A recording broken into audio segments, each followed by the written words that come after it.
नहीं देखिए, बिलोंग करते क्या है वो, हर घर से बिलोंग करते हैं। वो पूरे भोजपुरी जहाँ तक है तो दोस्तों पवन सिंह को ऐसे नहीं भोजपुरी के शेर और हिट मशीन और पावर स्टार कहा जाता है दोस्तों।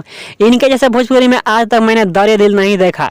जो कि आप लोग स्क्रीन पर देख रहे हैं कि अपने छोटे भाई के लिए इतना महंगा कार खरीदे हैं। इस कार के आप लोग दाम सुनेंगे तो आप लोग होश उड़ जाएंगे। दोस्तों इस कार का दाम है करीब 2 करोड़ रुपये। जो कि ये कार अभी नए नए में दोस्तों लॉन्च हुआ है। दोस्तों जो कि आप लोग इस कार को आप लोग स्क्रीन पर देख सकते हैं कितना इसका मॉडल स्मार्ट और कितना अच्छा लग रहा है। जो कि कुछ दिन पहले अपने पावर स्टार पवन सिंह अपने बड़ा भाई के लिए एक कार खरीद कर दिए थे।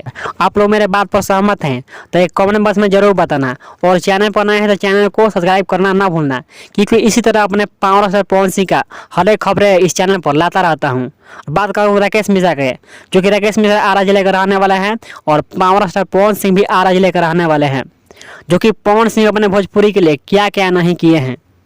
जो कि पवन सिंह के नाम से ही पवन सिंह भोजपुरी का नाम आगे बढ़ाए हैं।